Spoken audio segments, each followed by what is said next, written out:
there's quite possibly a big disconnect between the way that a doctor or other healthcare professional experiences the world versus somebody who's addicted to drugs and has perhaps been addicted for a long time sees the world, and that's well known on both sides of the coin.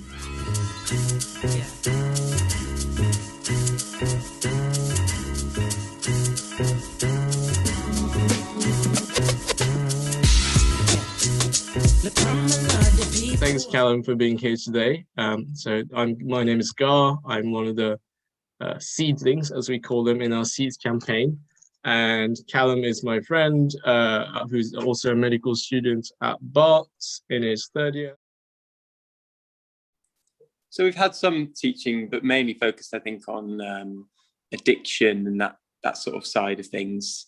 So less, I think, on the more social side of things, although we have had a bit. Yeah, so I think what's taught is good. It's important to understand the sort, especially as medical students, the neurological side of things, and that plays into a lot how we pharmacologically treat addiction. That's important to understand. But the flip side of it, 50% of us are going to become GPs, and really what you're dealing with is the social side of things and engaging with people around just opening up a conversation about these issues and drug use. And a real good grasp of the sort of social side of things is very important for that. Otherwise, if you don't really understand why somebody uses drugs, you're never going to be able to have a conversation with them about it. Also, I think comes down to the language that we use when we're talking about drugs.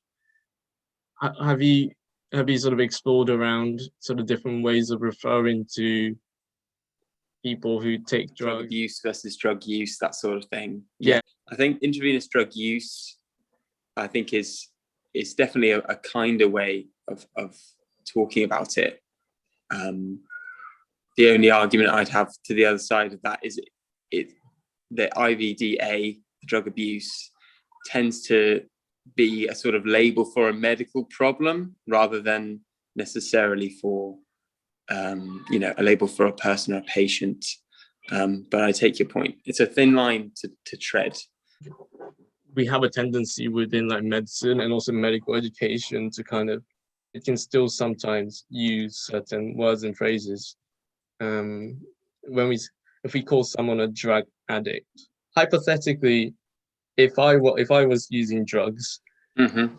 and if I had problems because I was using drugs, if someone called me a drug addict, I think I'd find that quite difficult to cope with. I don't know. Yeah, I think what you're getting at is there's definitely a stigma around it, isn't there? Yeah.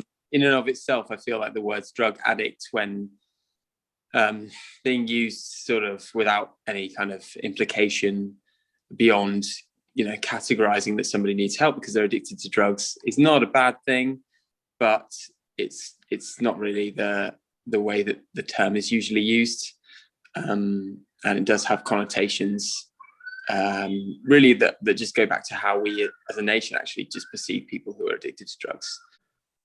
I think one of the things that I thought was really like changed my world, I guess, or changed the way I looked at drugs, was actually like kind of thinking that people who use drugs are people. Yeah. Rather than saying drug user or even drug addict. Like people who use drugs, actually, I think calling them people is actually really powerful. I'd agree with that, yeah, because the terms have become dehumanizing in the way that people use them. So it definitely would remind people, just as simple as you said, people who use drugs, they weren't born people who are addicted to drugs.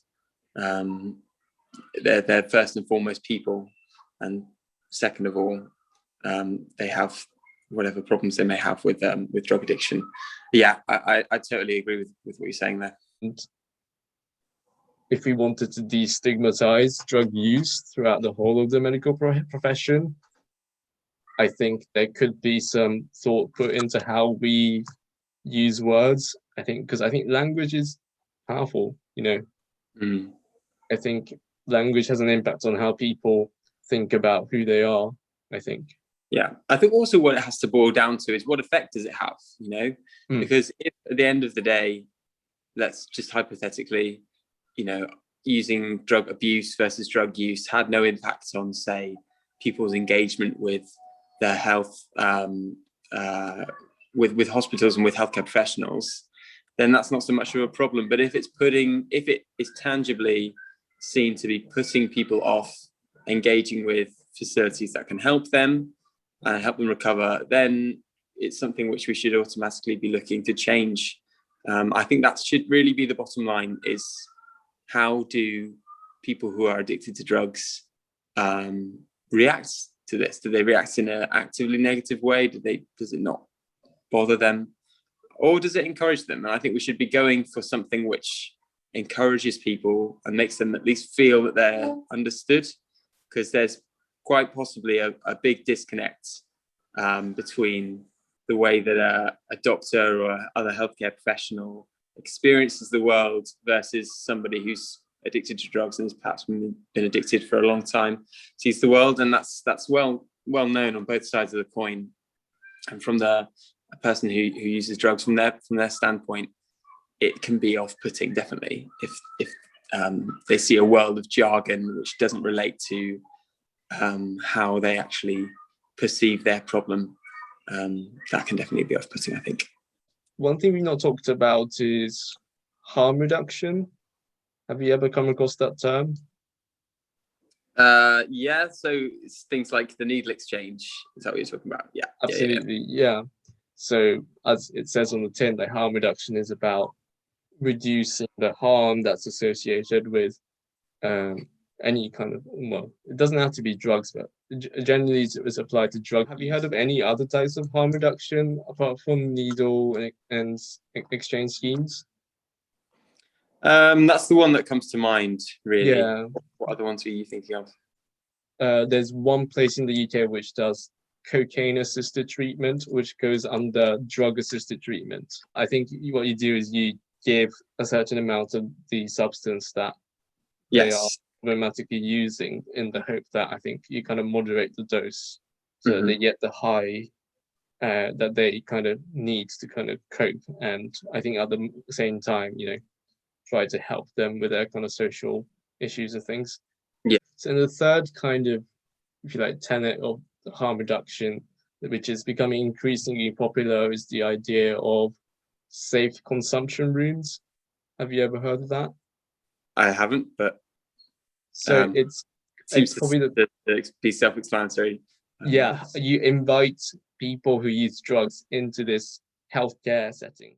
They provide safe spaces for people who use drugs to inject drugs in a safe way with clean needles, and even before they start using drugs, they assess the quality of the substance you're using to make sure that they don't die of an overdose, or they don't die, or there's nothing harmful in it which is going to kill them.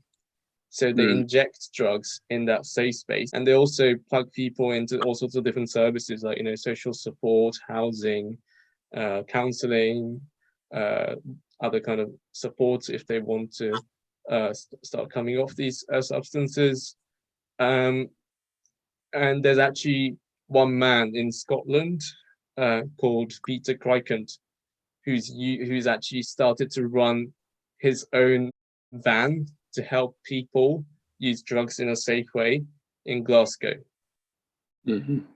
Technically, it's illegal because of the Misuse of Drugs Act that we've got at the moment, but he has actually prevented quite a few people. I think probably now a couple of dozen people prevent overdose.